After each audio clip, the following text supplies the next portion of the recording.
C'est au moins aussi incroyable que de changer le plomb en or. L'homme est désormais capable de fabriquer du pétrole.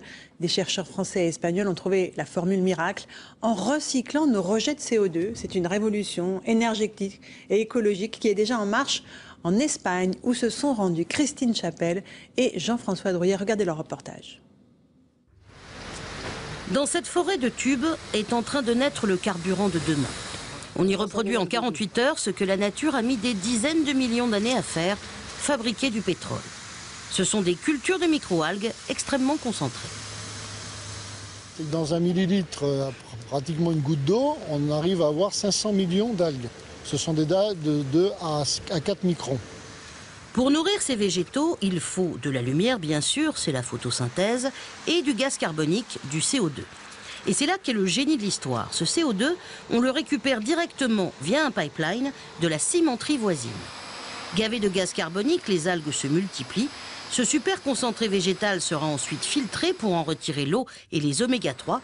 Puis la pâte obtenue sera transformée par craquage à haute température et haute pression en pétrole artificiel. L'objectif à terme de cette usine, sur une superficie de 40 hectares, nous absorberons 450 000 tonnes de CO2 par an.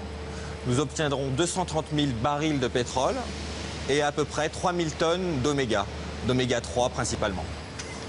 L'ingénieur à l'origine du projet, c'est lui, Bernard Stroiazzo-Mougin.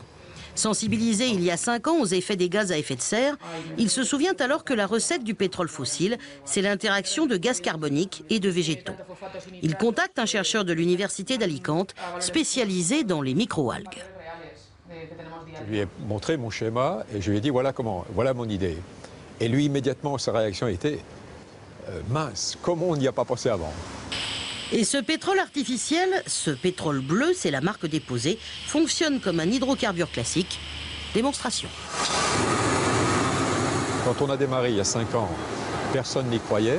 Et actuellement, tous les grands, jusqu'à Exxon, le numéro 1 du pétrole dans le monde, veulent investir dans la culture des algues. On peut désormais rêver d'un avenir où chaque usine dégageant du CO2 sera couplée à ces cultures d'algues. Plus de rejets polluants dans l'atmosphère, plus de pénurie énergétique. Les terriens y gagneront sur les 2 tableaux. Voilà un reportage sur une technologie vraiment extraordinaire que vous pouvez retrouver sur notre site tf1news.fr.